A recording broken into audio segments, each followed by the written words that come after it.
Okay, we just got to the convention. We just set everything up.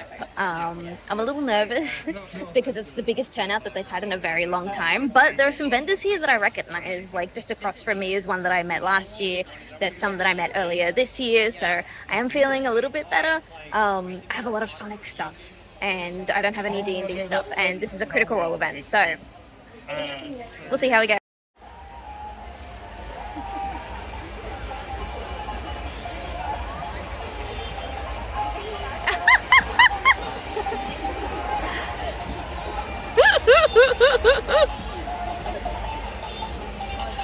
Damn, look at him.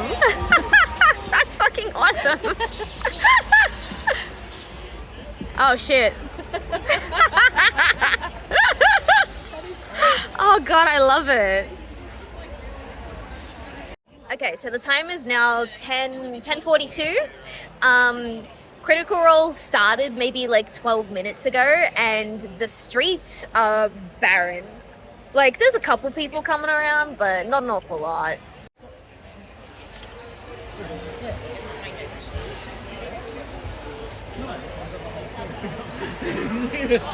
Okay, we've now finished our second hour. We had a little bit of a flurry of customers, and now it's like kind of died down again. I think what happened is Critical Role either like ended or went on a break. But now they've just said that there's another big event happening, so I imagine we're going to be a little bit sparse for a while. But we're doing okay. My table buddy left to go walkabouts, like basically as soon as I finished my vlog, and she hasn't come back yet, so by myself for a while. I like that kind of shape. Yeah. Yeah, it's something. I love the intuitive stuff with a good plan. It just sort of like ends up with something.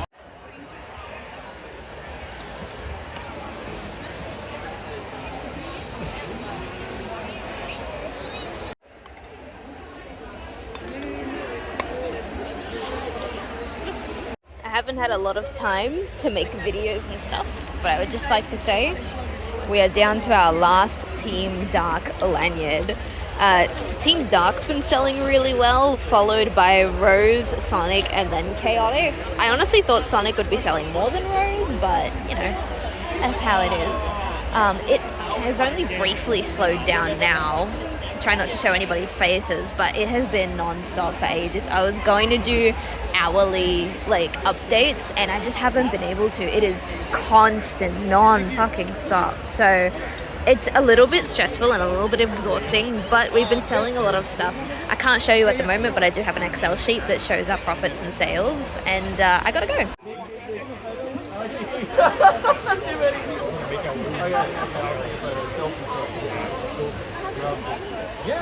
Alright, it's a little past 6 p.m. It's supposed to be the end of the con. They haven't made the announcement that they're closing, but it looks like everybody else is packing up, so I'm assuming they didn't extend their time, and we're just gonna go.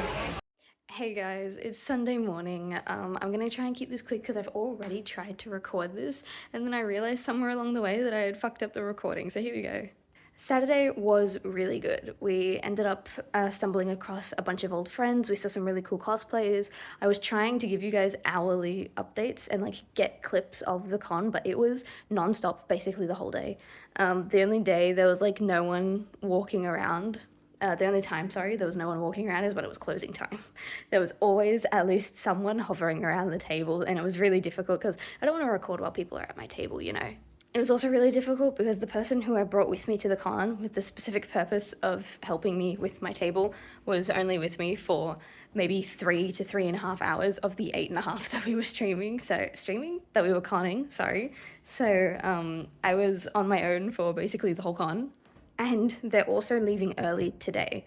They're going to be leaving me for the last 2 hours and 15 minutes of the con, roughly.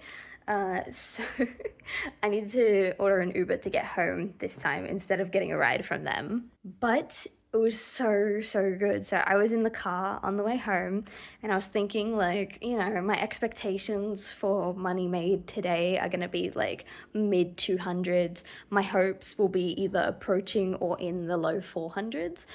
Guys, $526 on day one. I was so happy because $526 on day one covers the table and the food that I bought specifically to bring to the con because, you know, I'm not gonna eat the convention food. All that's left to cover is the parking for yesterday, a high-vis jacket that I bought for the convention, although technically I don't have to count that because I'm going to be using that for future conventions, but I will anyway because it's money that's going to come out of the account. And also an Uber ride home because, again, my table buddy is leaving early today. I did the math and I need to get another $106 today in order to break even. I'm going to bump it up to $116 because my card reader takes 1.1% of every transaction and I have not had the time to sit down and go through all the transactions and like manually calculate 1.1% of all of them and then add them together. So I'm just gonna bump it up to $116 because I feel like $10 is pretty like reasonable. I don't think I've ever paid more than $10 in merchant fees. As you saw, the Team Dark lanyards are completely sold out. I only had 7 of them because I didn't know how the lanyards were going to go, so I only ordered 10 of each set of lanyards, and then I kept 1 for myself, so only 9 were for sale. I had sold 2 of them before the convention, so there were only 7, and yeah, they're gone. People really like the lanyards. I didn't think they would because they're so like thick and long, but people really like them. They're like, oh, it'll fit so many pins, like it's awesome, I love Sonic Heroes, blah, blah, blah, blah. So that's really, really good for me. I am a little worried though because Team Dark was selling way better than the other lanyards. So now that Team Dark is sold out, I feel like I'm probably not gonna get as many sales. That on top of it being Sunday, which is the quieter day. So realistically, my goal is to match the profit that we had last year. Last year, I think we had like 200, mid 200s worth of profit, which was not a lot, but it was our store's first convention, so it was fine. My stretch goal would be 500, 500 profit, which I know is a bit of a stretch because I would need to make more money than I did yesterday on a Sunday with no Team Dark lanyards. So I don't think that'll happen. Realistically, I'll probably be happy if we make profit over 200, or over 260. So regardless of the amount, if it's more than that, I'll be happy. But the real goal is to have 500 away. I'm going to try my best to get more footage for you guys. Since my table buddy is leaving early today, I'm going to try and do the Artist Alley circuit today. I probably won't do it all in one sitting, and I'm going to be honest, I feel a little bit awkward recording in public, but I think that's what I'm going to do today because there's a lot of really cool people that I haven't met before. Some of them came to my table yesterday and they all seem really fucking cool, so I want to go do that. And then, yeah, I have to figure out how I'm going to get 2 full suitcases down to my Uber. I did manage to find the name of the street literally right outside the con, so hopefully I'll be able to get them to pull up there so I'm not lugging it all the way down to the parking lot. But yeah, I was supposed to record me calculating the profits and showing you guys in real time, but I was just so tired when I got home. I've never done a con vlog before, so hopefully the next con vlog I do is a little bit more organized. I have a bit of an idea of what I'm doing. Maybe I'll get a stand to put my phone on so I can just passively record little bits as I need it to. But for now, I need to get ready. Our rice is done cooking. I have to change. And then, yeah, it's con time basically. So I will see you guys later. This is my secret weapon for the suitcases. I'm hoping that I can stretch this out to tie around both of them when I leave the con so that I don't have to pull 2 separate suitcases. I can just tie them together and pull them as one big unit. And this is my secret weapon for myself. I'm not going to drink it right away because I know the second that I run out, I'm going to start crashing even harder than I'm already crashing. So I'm going to wait until we're a few hours into the con to start drinking it. I really hope it helps. I don't even know if I'm going to drink it at all, actually. I'm scared, but I love solo. I love hard solo. So solo energy, please carry me through today.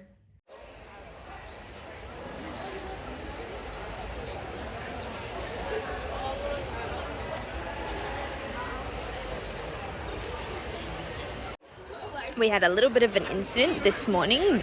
We showed up and like none of the key rings were on here. Turns out there was an accident and they all fell down, but we got it. It's fixed. Aside from that, everything else was set up pretty normal. So here we go, day 2. I was gonna wait until later in the day, but I need it now.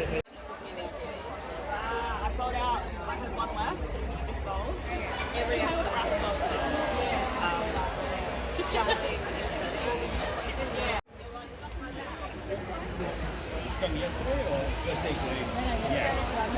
All right, con is over. This didn't quite wrap around the suitcases like I wanted, but it's securing the handles, so here's hoping we can get out like this. Good morning. It's now Monday morning after the con. I am a hot mess. I just crawled out of bed, but I want to talk about the con before I shower and eat and do everything. So first things first, Supanova was a lot bigger than it was last year. We had Critical Role as one of the biggest like guests of honor type thing. And that combined with a bunch of other little things made this Supanova twice the size of the previous year. So I was really nervous because that meant there were significantly more artists in the alley, which means there's a lot more competition. And I think that I've got some pretty nice stuff, but like, you know, it's always gonna get at you. I got so nervous the second we showed up on Friday night to set up because we were in between a double table, like the double table on from inside the booth, our right side was I think Nat's bookshop or something like that, and they were a double-sized booth with 7 people behind it, and they had dust covers, I think laminate covers, they had letter openers which were like swords meant to replicate like the swords from the books that they were selling dust covers of, they had bookmarks, they had plushies, and everyone was like attracted to the corner of their booth because the corner of their booth that was right next to our booth is where they had the sword letter openers.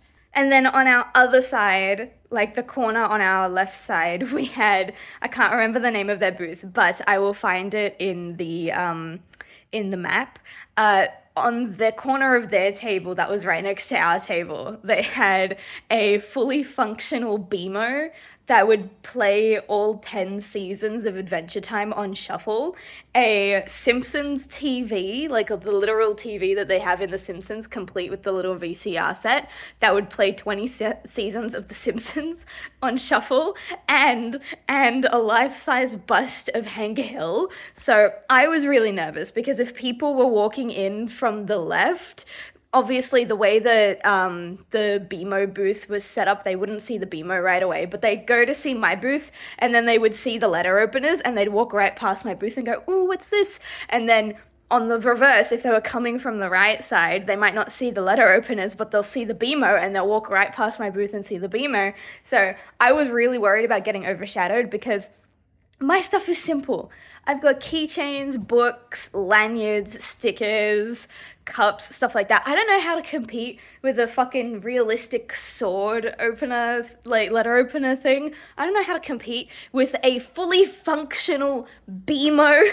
I can't do that. I was so nervous. Which makes me think maybe if I wasn't wedged between those 2 tables and I was between 2 tables that had similar stuff to me, that maybe I would have performed well. But on the other hand, their cool stuff drew people into our side of the alley. Like, people would get really, really drawn in. And I did have a couple of people that would look at the BMO stuff or look at the letter openers, and then, like, as they're walking past, they would stop and they would buy something from me. So I really don't know for certain whether or not I would have performed better if I was with people selling similar stuff.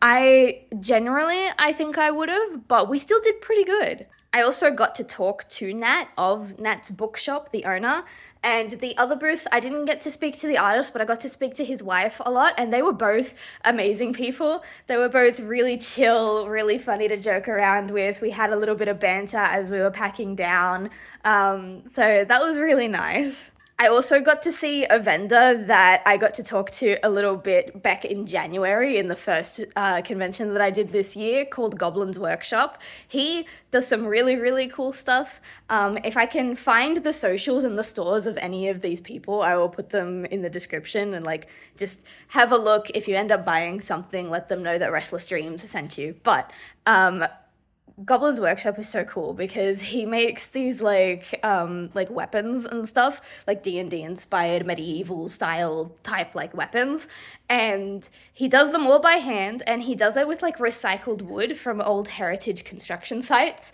which is how he's able to keep the price so low. And I saw him a little bit, I saw his booth, and he's got these new like little, can't remember what they're called, but they're like they're this mini like spears that have the ring on the bottom. I'll throw up a picture.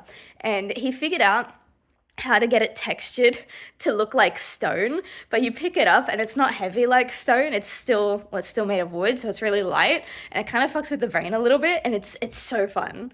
Unfortunately, my two table neighbors and Goblin Workshop were really the only artists that I got to talk to at this massive convention, not because of how big it was or how busy it was, which we will get to, it was really busy, but because I only had one person helping me out this time. I usually have my partner and my, like, just another friend, someone who drives so that we can take their car.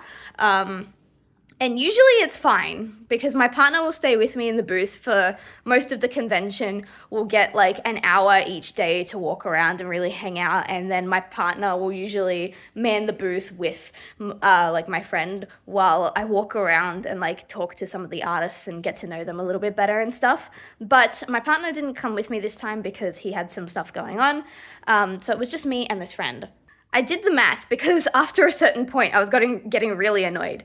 But out of the 17 hours that this convention was, which again, I will explain why it was 17 hours in a minute, this person was only at my table for like 6 of those 17 hours. I was basically boothing by myself, and it made it really difficult to do basically anything, let alone actually go and talk to some of the artists that were there.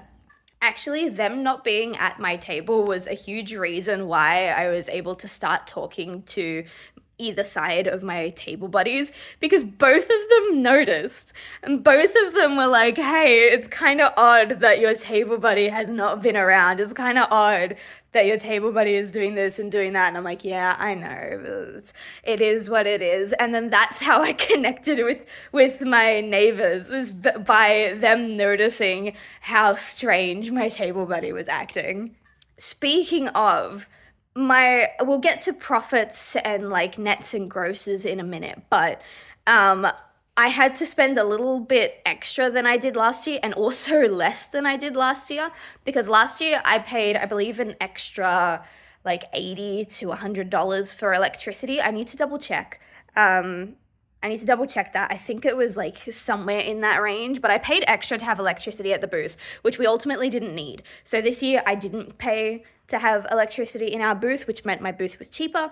But also the table buddy, the one that I invited, the one that had the car that made it easy to transport home, she was not available for bump out. And she didn't tell me until a week before the con that she wasn't going to be able to like take me home, which is really annoying for me personally, because on top of giving this person an exhibitor pass, I offered to pay for her parking for both days. I paid for her parking day one, which was like a total of $35. But I told her if she wasn't going to be able to help me bump out and take my stuff home, then I wasn't going to pay for her parking on day 2, because the money that I would have used to pay for her parking now has to go towards an Uber. And Uber was a whole other thing. I booked it in advance. It was $52 and 70-something cents. And then when I got home, it was like they had upcharged me and the total became $68 and something. And I was really pissed off because I'm not going to put like the screenshots up because that would low-key kind of dox my general area. But there were 3 instances where this driver went against the GPS And like I saw it on my Uber app. I had the Uber app open and I managed to screenshot 2 times. The third time it rerouted too quickly, so I couldn't take a picture. But he deliberately went against the GPS like directions and it scared the fuck out of me, and it added time to the Uber ride, which I checked the email receipt and they do charge you pending on the time. So now I have to either email or call someone and be like, hey, you guys charged me extra for the time, but I have like screenshots here showing that he didn't follow the directions like at least twice. They won't believe me for the third time because I don't have a screenshot for the third time.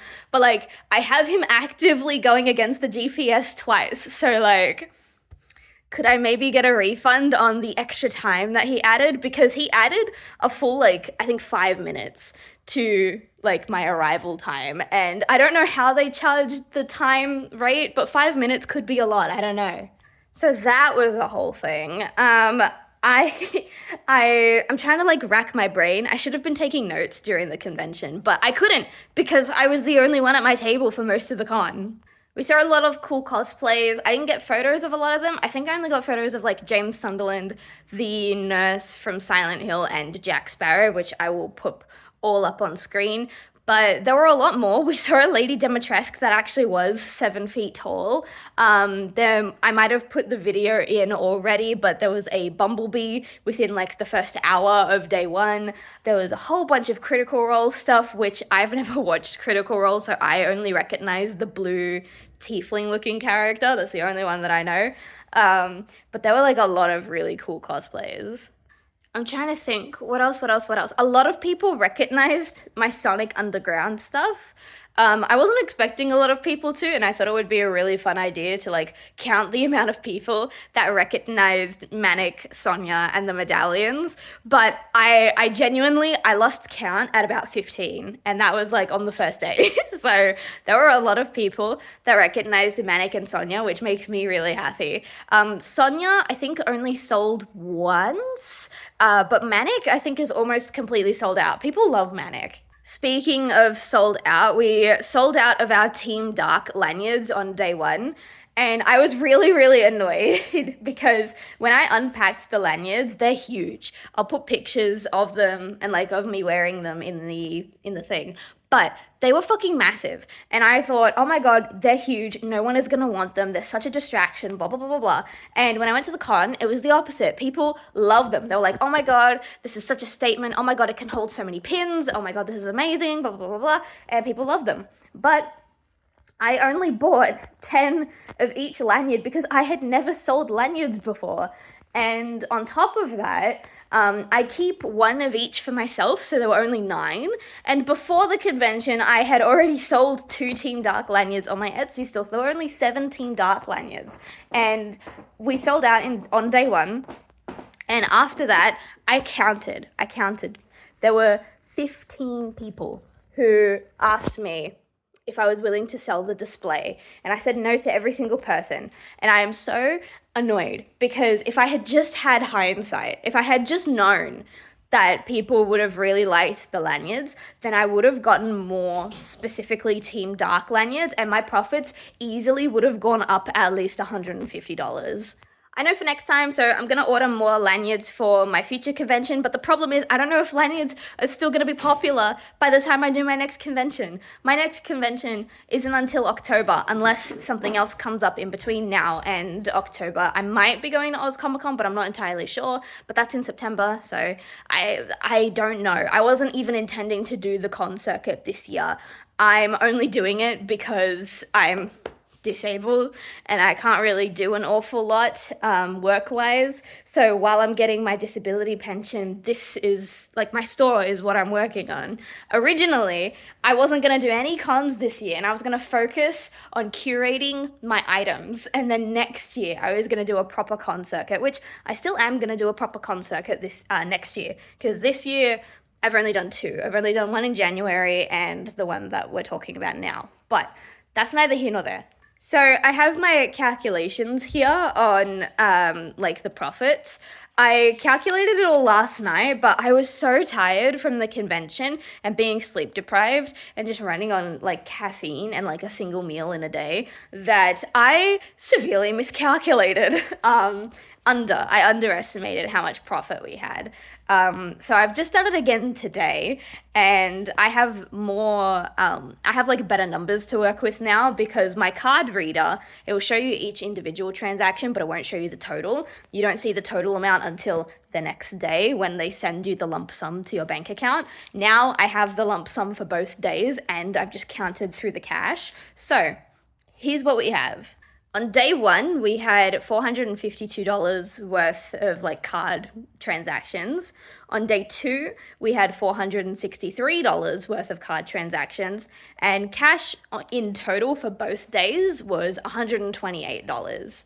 So in total, we made about $1,043 gross. Now onto the costs. It was $517 for the table. I paid $35 for my friend's parking on day one. I also sent her $10 for a high-vis jacket, which I don't know if I should talk about, but I will talk about later. I spent $6 buying like literal canned food to bring to the convention because I didn't want to spend money on convention food. And then it was $68.15 for the Uber ride home, which means that our total like costs was $636.15. And so when we take the costs into account and we do all of the math that needs to be done, we had a total profit of $406.85, which I believe is almost double what we had last year. I have to double check that because I know our profit last year was in the 200s, but I don't remember where in the 200s it was. Realistically, my partner says I should be happy with these numbers because it does show growth from last year. But I'm going to be honest, I'm not as happy as I could be. I was happy last year when we profited $200 because last year was Supanova, the big 2-day event that cost us, I think last year it cost us closer to $700, was our first convention ever. And so for us to make $200 profit on our very, very first convention, I was very happy with that. This year, not so much, for a couple of reasons. First off, I paid less for my table this year. Again, I need to double check the numbers, but last year we paid closer to $700 for the entire event. And so if I had booked the exact same way that I had booked last year and I had electricity, our profits would be down again about $80 to $100. I'm not too sure. It does kind of work out because I also spent more money on the Uber. The Uber ride was almost double what I would have paid for in parking if my partner could just stay and stick around. But I don't think that negates the extra amount that we would have paid for electricity, so it doesn't quite balance out properly. I also had a lot more stuff this year, but none of it sold. I think the notebooks and the sketchbooks did sell this year, which was nice. But the cups, the tote bags, all of my fun stuff, I suppose, didn't quite sell. Which made me really upset because last year I thought if I had a bigger selection of items, then that would translate into at least a few more sales, but it didn't really. And then the third reason is that Supanova this year was twice as big as the one it was last year. So I'm looking at this number and I'm wondering if it was the same size as it was last year and it was only half the size of this year's event, would I have still made these numbers or would my numbers be closer to last year? And if the event was the same size as it was last year and my numbers were the same, it technically would have meant that I performed worse because I spent more money on my table last year. I don't know. Again, I should be happy with these numbers, but I can't find it in me to be happy with these numbers. I think my problem is, I did have a bigger selection of stuff, but most of my key rings and all of my lanyards, which were my two best-selling items, were Sonic related. And so I feel like if I had some either more originals or some more fandom stuff from different fandoms, then maybe that would have helped. I was the Sonic table this year, and you know what? It was fun. But yeah, in terms of total profits, I think this Supanova is the highest, not the highest, the second highest profits that I've come back from a convention. I believe the highest was actually the one I did in January. I think in total we had 500, like slightly over $500 worth of profit. I think I need to double check that. So Supernova is the second highest, but the thing is, because of the size of Supanova, the profits should have been higher. I don't know, guys. I'm not feeling too great about these numbers. But at the end of the day, we did profit, so I know I don't have words. I should be happy. We did profit. We not almost double, but we got really close to doubling our table. I think we were like, if we're going total costs, then I was like roughly $230 to $229 away from doubling our costs, which is kind of like, it was a stretch goal, but I wanted to at least profit $500 from this con. Which maybe that's why I'm so upset, but like, I should be happy with these numbers. I should be happy with profiting at a convention that is so ridiculously expensive. But I don't know. I'm just gonna focus all of my energy into my next convention. Hopefully I'll be able to do a more traditional like convention vlog for it, because my partner will be coming with me to that convention, and my partner is a lot more reliable at staying at the table and actually helping me out than the person I had like these past few days. Unfortunately, this is all I've got because I was the only person at my table. So the high-vis stuff, they mentioned that you might need high-vis if you're bumping in and bumping out, but we have never had that issue with any of the conventions we've been to, including Supanova last year. They mentioned that you might need high-vis, but we have been able to scope by without having any high-vis at all for a while, because we bump in and we bump out so quickly that we're usually gone by the time they ask us for high-vis. But this year, they were a lot more strict with it. I don't know if it was for insurance reasons. I don't know if it was because there was an accident last year. I don't know why. But you were expected to wear high-vis until the second the place opened, and from the second the place closed. There was no like leeway, if that makes sense. You had to wear high-vis the second the general public was out of the building, which meant that for the first time ever, we had to go and buy high-vis. Luckily, we were able to get some on Friday night. They were only like $10 a piece. However, they didn't notify us that we would need high-vis in order to set up on Friday night. So because it's a 2-day convention and a lot of people have a lot of really big setups, they usually open the place the night before. I believe it was open 2 p.m. to 8 p.m. on Friday, so that people could start setting up, get their booths ready, especially in the exhibitors hall when you have like a whole bunch of boxes and stuff to get through. So we decided that we were gonna go the night before. We showed up at I think like 6:30. And we were going to set up because we, generally speaking, even when we try to get to conventions early, we end up getting there either just in time or slightly late. So we were like, fuck it, we're just going to set up the night before. We got to the door and they asked us if we have high-vis, and we were like, what the fuck? No, we don't have high-vis. And they refused to let us into the building, which really they should have done. That's fine. I don't care about that part. What I do care about is the person that I had tabling with me has been to a handful of conventions with a handful of different artists, and she has said that, and other artists that I have spoken to have said that in other conventions, if you don't have high-vis when you're supposed to have high-vis, the convention supplies you with high-vis because it's a major safety hazard if you do not have high-vis. But Supanova didn't do that. They were just like, oh, okay, you don't have high-vis, you can't get in. There was a vending machine where we could buy high-vis jackets from, but the vending machine that had the high-vis jackets was in the area that you needed a high-vis jacket to get into, so that was really counterproductive. After maybe 30 minutes of trying to contact other artists in the inside and talking to volunteers and stuff like that, I managed to borrow a high-vis from one of the other artists, and as I was asking security for directions on like where the vending machine was, she turned to me and she said, "You don't really need it. The forklifts are gone. Like, you don't need to worry about vehicles or anything like that, so don't worry about the high vis." And not only did she let me and my friend into the venue, she actually followed us into the artist alley so that the volunteers wouldn't stop us and kick us out for not having high vis. She was lovely. I'm so glad that I chose to speak to security instead of another volunteer, because if it wasn't for her, I either would have spent way more than $10 on a high vis, or we wouldn't have been able to set up on Friday night, and that would have been disastrous.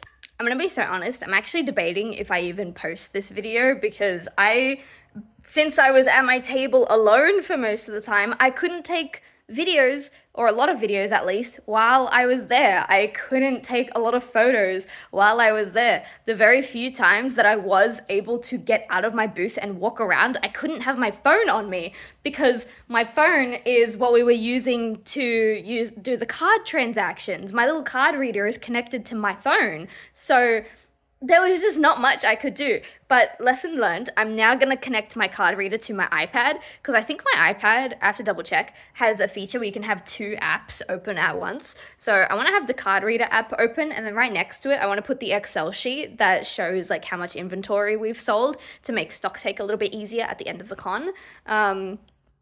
So that will be better. And that also means that I can have my phone when I leave the table, so that in case of emergency, if my table partner needs me, they can just call me.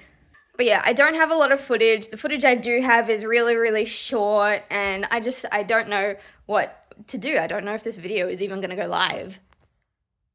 Oh, I also, you can't really see it, but I hurt my hand on the like jump rope. I know it's not called a jump rope, but that's what I'm calling it, that I used to tie the suitcases together. If this video does end up going live, there'll be like a segment earlier on where I'm talking about how I have this like cable that I'm gonna tie the suitcases with in order to get it to the Uber. Just to make it a bit easier for me, because I don't want to push 2 suitcases. And it worked for the most part. But my suitcases, I don't know why. Maybe it's because the wheels are so small, but the second there's even the slightest bit of elevation on the ground, or there's like a tiny, tiny dip, they just stop moving. And so it was lucky because they stopped like kind of slow, so they wouldn't topple over. I have had them topple over before, and it's really unfortunate, but I would have to like pick them up off the ground and kind of like move them over a little bit out of the hole or off the elevation. And most times it was easy, but other times it was really difficult, especially when you're trying to cross the road. Oh my God, it was a nightmare. So I ended up having to like lift them up a whole bunch of times out of the holes, which meant like a 5-minute walk down to where my Uber was supposed to be turned into, I think it turned into like a 15-minute walk, because there was so many holes in the pavement. And yeah, I hurt myself just a little bit. It's not like big, but it really hurts. Like I scraped it on the metal when I went to lift it up, because as you would see in that video, I had to tie it up to this thing right here on both the suitcases, because it wasn't long enough to wrap around the whole suitcase, which was unfortunate, but it worked. I met my Uber. My Uber was, I think, like 8 minutes late because the GPS kept fucking up. And like I mentioned earlier, he went the wrong direction 3 times on purpose, and it added like 5 minutes to my travel time. And I made sure my volume was turned up so he could hear that I was screenshotting the GPS. But yeah, like the second he went the wrong way the first time, I screenshot it and I sent it to my partner, and I was like, I don't know where we're going. And I did that the second time it rerouted too quickly, but then the third time I got a photo. And so that was a whole fiasco. Luckily, my partner was home by the time we arrived home, so he helped me get the suitcases inside. Oh my God, it was a hectic weekend, guys. I haven't had a proper break since last Friday. I've been nonstop since then. And I'm gonna continue to be nonstop because now I only have a couple of days to plan my charity live stream and to finish my to-do list in order to prep for January. So I don't get time off again until probably Thursday. Actually, maybe not even Thursday, maybe Friday. I might go to 2 full weeks without having like a proper rest day. But yeah, that was Supanova Sydney. I really wish I could have recorded more. I really wish I could have talked to you guys more. It just wasn't feasible the way that it was set up. I really wish that the con had worked out in a way that my partner could have been there with me, on top of having this person, because it would have made getting to the Uber easier, it would have made vlogging easier, it would have made just the general experience much easier. I'm exhausted. I didn't want to table by myself for 2 days, which is why I invited this person. Well, that and they had a car. But then they weren't able to bring me home on Sunday, and out of the 17 days, 17 hours, they were only there for 6. So I basically did table by myself. Oh, I forgot to mention. So I keep saying that the convention was 17 hours and not 16. And the reason why is because when we eventually got into the hall on Friday night to set up the table after the whole high-vis fiasco, we were about to leave and they made an announcement saying that it was almost time to like get everyone out of the building. And they said over the speaker that the event tomorrow was starting at 9:30, and they very, very heavily like really hammered it in, like, we're starting at 9:30 tomorrow, doors are opening at 9:30, and we were like, that's so strange, because the website says 10, the emails that they sent say 10, the app says 10, why are they only telling us now that the convention is opening at 9:30?